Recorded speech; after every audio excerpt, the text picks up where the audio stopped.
सभी को मेरा नमस्कार, सलाम, जय हिंद। साथियों, एक बार फिर से आप सभी का स्वागत है आपके अपने YouTube चैनल विज्ञान क्लासेस पर। उम्मीद करता हूं कि आप सभी लोग बहुत ही बेहतरीन होंगे और आप अपनी तैयारियों में बहुत ही अच्छे ढंग से जुटे होंगे। साथियों, जैसा कि मैंने अपने इसके पहले वाले वीडियो में आपसे बात की कि मैं आपको इस चैनल के माध्यम से लगभग 500 शब्दों की श्रृंखला में सिनोनिम्स और एंटोनिम्स की तैयारी कराता रहूँगा।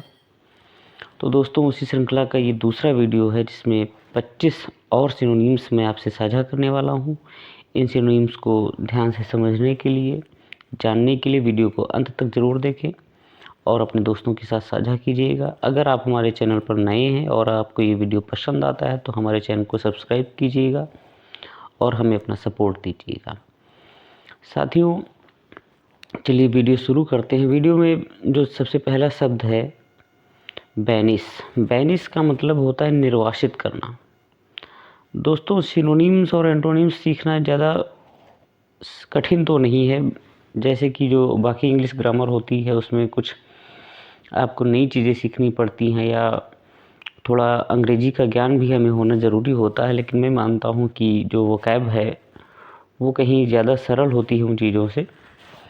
दोस्तों, जो सिनोनिम्स हैं या एंटोनिम्स हैं या जो वाक्यांश के लिए एक शब्द होते हैं, वन वर्ड सब्स्टिट्यूशन होता है, तो इनको समझने के लिए हमें इनको अपने शब्दों में प्रयोग करना होता है या अपनी लाइफ में किसी भी घटना से इनको हम कनेक्ट करा सकते हैं, लिंक करा सकते हैं या किसी और घटना से जो हमारे आसपास घट रही हैं। अगर हम ऐसे इन शब्दों को वहाँ से लिंक करा सकते हैं तो ये जो वर्ड्स हैं ये हमारी ज़्यादा समझ में आते हैं और हम इनको आसानी से समझ सकते हैं और ये हमें ज़्यादा समय तक याद भी रहते, कंठस्थ भी रहते हैं दोस्तों।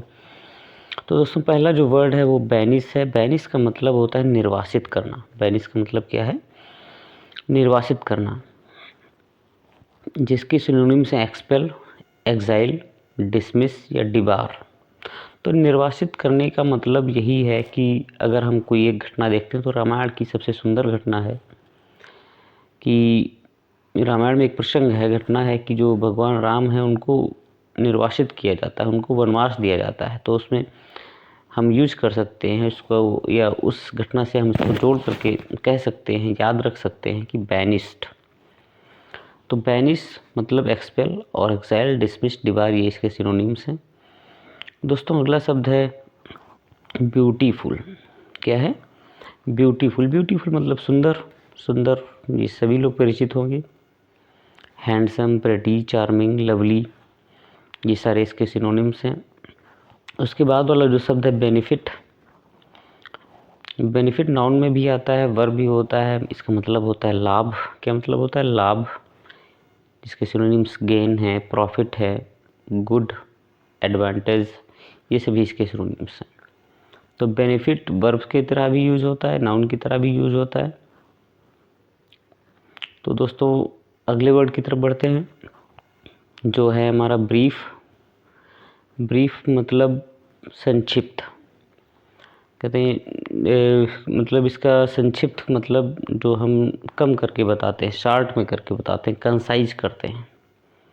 टेर्स, कॉम्पैक्ट। तो ये सभी जो सिनोनिम्स हैं वो किसके हैं? ब्रीफ के हैं। ब्रीफ मतलब संक्षिप्त। और इसके जो सिनोनिम्स दिए हैं वो आगे आपके दिए हुए हैं। दोस्तों, आगे जो दूसरा शब्द है वो है कैंडिड। कैंडिड का मतलब होता है निष्कपट। क्या होता है? मतलब निष्कपट मतलब जिसमें कोई छल या दोष ना हो, जो बिल्कुल साफ हो, साफ सुथरा, जिस पर कोई दाग ना लगा हो, उसे हम क्या कहेंगे? कैंडिड, निष्कपट। या जो जिसके अंदर दाग नहीं लगा होता वो बोलने में भी थोड़ा क्लियर रहता है, स्पष्ट रहता है। तो इसके जो सिनोनिम्स हैं वो Frank, blunt, outspoken, straight forward, ये इसके सिनोनिम्स हैं दोस्तों, अगले वर्ड की तरफ बढ़ते हैं। चेस्ट। अगला वर्ड क्या है? चेस्ट। चेस्ट का मतलब है पवित्र, प्योर, क्लीन, वर्चुअस, ये इसके सिनोनिम्स हैं दोस्तों। चेस्ट का मतलब होता है पवित्र, एक एडजेक्टिव है, विशेषण है, और इसके जो सिनोनिम्स है प्योर, क्लीन, वर्चुअस। दोस्तों, इसके बाद जो शब्द दिया हुआ है कमेंस। कमेंस का मतलब प्रारंभ करना। इसका अर्थ है बेगिन या स्टार्ट। मतलब कुछ स्टार्ट कर रहे हैं, कुछ बिगिन कर रहे हैं, उसका मतलब क्या है? कमेंस करना। ठीक है, क्या है मतलब? कमेंस करना। तो आगे बढ़ते हैं। कमेंट, जो पीछे शब्द था कमेंस, उसी से मिलता जुलता शब्द है कमेंट। कमेंट का अर्थ बिल्कुल अलग है, जिसका अर्थ है प्रशंसा करना। प्रेज, एडमायर, अपलॉड, अप्रूव, ये जो शब्द हैं इसके सिनोनिम्स हैं। कमेंट का मतलब क्या है? प्रशंसा करना। हम किसी को कमेंट कहते हैं, कमेंट करते हैं, मतलब प्रशंसा कर रहे हैं किसी की हम। दोस्तों इसके आगे जो वर्ड दिया हुआ है कंसील, कंसील का मतलब होता है छिपाना। तो इसके जो सिनोनिम्स हैं, हाइड, हाइड का मतलब छिपना होता है। वेल, घूंघट, घूंघट भी एक पर्दा ही होता है, छिपाना ही होता है। श्राउड है, डिस्गिस है, भेष बदलना, भेष छिपाना अपना, कवर करना। तो ये सभी क्या हैं? कंसील के सिनोनिम्स हैं दोस्तों। कमेंट, कमेंट के बाद कंसील, ये कंसील के सिनोनिम है। Hide, veil, shroud and disguise, cover. Okay दोस्तों, आगे बढ़ते हैं। कंसर्न, कंसर्न का मतलब क्या है? चिंता या संबंध, किसी चीज़ का संबंध भी होता है तो कंसर्न कहते हैं, विचार करने योग्य, ऐसे कहते हैं। वरी, एंग्जाइटी, ये जो शब्द हैं ये इसके क्या हैं? सिनोनिम्स हैं दोस्तों। आगे है कन्फेस, कन्फेस का मतलब होता है स्वीकार करना। कन्फेस का मतलब कोई चीज़ हम स्वीकार कर रहे हैं, मतलब एक्सेप्ट कर रहे हैं, एक्नॉलेज कर रहे हैं, एडमिट कर रहे हैं। तो ये जो हैं ये क्या है? ये हमारे सिनोनिम्स हैं कन्फेस के। तो कन्फेस, एडमिट, एक्नॉलेज, एक्सेप्ट, ये सभी क्या हैं? एक जैसे शब्द हैं दोस्तों। आगे बढ़ते हैं। तो कॉन्फ्लिक्ट एक नाउन है। कॉन्फ्लिक्ट का मतलब होता है विवाद। फाइट, क्लैश, कॉलिजन, स्ट्राइफ, ये सभी इसके सिनोनिम्स हैं। लोग आपसे जब बात करते हैं तो कहते हैं कोई कॉन्फ्लिक्ट ना पैदा हो, या हम कभी कभी अगर अध्यात्म की बात करते हो कहते हैं इनर कॉन्फ्लिक्ट चल रहा है हमारे अंदर, मतलब मेंटल कॉन्फ्लिक्ट है, मानसिक द्वंद्व है, इनर कॉन्फ्लिक्ट है। तो ये सभी कॉन्फ्लिक्ट का मतलब क्या है? विवाद। फाइट, क्लैश, कॉलिजन या स्ट्राइफ, ये सभी इसके सिनोनिम्स हैं दोस्तों। आगे बढ़ते हैं दोस्तों। आगे जो शब्द है कॉन्कर, कॉन्कर का मतलब होता है जीतना। कॉन्कर का मतलब जीतना। तो कॉन्कर्ड मतलब जीतना होता है। ट्रिम्फ मतलब विजय, इसका सिनोनिम्स मिलता जुलता शब्द है। वैंकिश है, सबड्यू है, विन है, ये सभी इसके सिनोनिम्स हो गए दोस्तों। क्या हो गए? तो दोस्तों आगे जो वर्ड है, माफ़ कीजिएगा, जो अगला शब्द है कंसोलेशन। कंसोलेशन का मतलब क्या होता है? सांत्वना देना। कंसोलेशन का मतलब क्या है? सांत्वना। सांत्वना जिसके पर्यायवाची क्या हैं, जिसके सिनोनिम्स क्या हैं? सॉलेस, रिलीफ, कंफर्ट, ये सभी क्या हैं? जब कोई आदमी या कोई भी इंसान दुख में होता है तो लोग कहते हैं उसको कंसोल करिए, थोड़ा सा उसको मदद कीजिएगा, सपोर्ट कीजिएगा। तो कंसोलेशन एक सांत्वना जिसको कहा जाता है, इसके सिनोनिम्स ये आपके सामने दिए हुए हैं। कॉन्विक्ट, कॉन्विक्ट का मतलब अपराधी। कॉन्विक्टेड या कॉन्विक्ट जो है, कॉन्विक्टेड कॉन्विक्ट से ही बना हुआ है। तो अपराधी। कैप्टिव, प्रिजनर मतलब जो कैदी होता है, कैदी वही होता है जो क्रिमिनल होता है।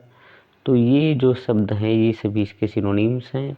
कॉन्विक्ट का मतलब अपराधी होता है, कॉन्विक्ट के सिनोनिम्स कैप्टिव, क्रिमिनल, प्रिजनर, ऐसे जुड़े जो भी शब्द हो सकते हैं। गिल्टी भी हम कह सकते हैं दोस्तों। आगे जो वर्ड्स हैं कापियस, कापियस का मतलब है बहुत या विपुल। विपुल का मतलब जो ज़्यादा मात्रा में होता है, मतलब प्रचुर होता है। एम्पल, प्लेंटीफुल, एडिक्वेट, एबेंडेंट, बहुत या विपुल, कॉपियस, ये एडजेक्टिव है, विशेषण है दोस्तों। ये इसके सिनोनिम्स दिए हुए, ध्यान से देखिएगा, ध्यान से समझिएगा। इनमें से आपको बहुत ही मदद मिलने वाली है हाई कोर्ट की परीक्षा में, क्योंकि हाई कोर्ट की अगर हम पीछे के पेपर्स की बात करते हैं तो 2017 और 2019 वाले, तो वो ज़्यादा कठिन नहीं रहे हैं, ज़्यादा टिपिकल पेपर नहीं रहा है। क्या अंग्रेजी की बात करें हम, क्या ही हम हिंदी की बात करें, तो ये ज़्यादा टिपिकल पेपर नहीं रहे हैं, टफ़ नहीं रहे हैं। तो अगर हम इसके लिहाज से देखते हैं तो ये जो मैंने आपके सामने जो चुन करके जो सिनोनिम्स लाए हैं, जो वर्ड्स लाए हैं, उम्मीद करता हूँ कि इन्हीं से आप सभी का भला हो, आप सभी लोग अपने इस एग्ज़ाम में सफल हों, अंतिम चयन पाएँ। दोस्तों अगला जो वर्ड है हमारा कर्टेल। कर्टेल का मतलब होता है कम करना। कर्टेल का मतलब क्या होता है? कम करना। या काटना भी हम कह सकते हैं, किसी चीज़ को कम करना, काटना। रिड्यूस जिसका सिनोनिम है डिमिनिश, एबेट, शॉर्टन, लेसन। ये इसके क्या हैं, ये इसके सभी सिनोनिम्स क्या हैं। तो दोस्तों कर्टल के synonyms reduce, diminish, Abbott, shorten या लेसन, ये इसके सिनोनिम्स हैं। आगे बढ़ते हैं दोस्तों। डिड्यूस, डिड्यूस का मतलब है परिणाम निकालना। क्या होता है मतलब परिणाम निकालना, जिसका मतलब कंक्लूड, इन्फर, डेराइव, रेकॉन, ये इसके सारे सिनोनिम्स हैं। डिड्यूस, डिड्यूस जो एक वर्ब है, ये सिनोनिम्स हैं। डिफीट का मतलब क्या है, हराना, मतलब किसी को जीत लेना या किसी को हरा देना, हराना। इसके सिनोनिम्स ओवरथ्रो, ओवरकम, फ्रस्ट्रेट, तो ये सभी इसके सिनोनिम्स हैं। डिफीट का मतलब हराना, डिफीट का मतलब क्या होता है, हराना। दोस्तों आगे बढ़ते हैं। डिफ़र, डिफ़र का मतलब क्या होता है, टालना, किसी चीज़ को हम क्या कर देते हैं, टाल देते हैं। जैसे इलाहाबाद हाई कोर्ट ने अपना एग्ज़ाम टाल दिया, deferred, Allahabad high court deferred exam to next date, या जो भी डेट होती है ऐसे हम कह सकते हैं। डिफ़र मतलब टालना, पोस्टपोन, सस्पेंड, डिले, स्टे। आगे बढ़ते हैं दोस्तों। डिजेक्शन, डिजेक्शन का मतलब होता है निराशा, डिजेक्शन का मतलब है निराशा। डिसअपॉइंटमेंट, सारो, ग्रीफ, डेस्पॉन्डेंसी, ये सभी इसके सिनोनिम्स हैं दोस्तों। D for dejection, T for disappointment, D for despondency. दोस्तों आगे बढ़ते हैं। जो वर्ड है डीले, डीले मतलब देर करना। अभी हमने पढ़ा था डिफ़र, तो डिफ़र और डीले एक दूसरे के सिनोनिम्स हैं, एक जैसे अर्थ वाले हैं। प्रोलॉन्ग, हाइंडर, डिफ़र, ये सभी इसके सिनोनिम्स हो गए। ये डीले मतलब देर करना। डिमोलिश, डिमोलिश का मतलब है दोस्तों डिस्ट्रॉय, मतलब नष्ट करना। Destroy, raze, wreck, wipe out, ये इसके सिनोनिम्स हो गए। डिस्ट्रॉय मतलब नष्ट करना, रेज फाड़ फेंकना, रेक, रेक भी वैसे ही है, वाइप आउट भी है, बिल्कुल सफा चट कर देना जिसको कहते हैं, तो ये नष्ट कर देना। Demolish, T for demolish, T for destroy. दोस्तों डिपिक्ट है, डिपिक्ट का मतलब होता है वर्णन करना। शो, पोर्ट्रे, एग्जिबिट, डिस्क्राइब, ये सभी इसके सिनोनिम्स हैं। आगे और अंतिम जो शब्द है, अंतिम जो वर्ड है इसका डेरोगेटरी, अपमानजनक। डेरोगेटरी का मतलब अपमानजनक है। ह्यूमिलिएटिंग, डिफेमेटरी, इसके सिनोनिम्स हैं।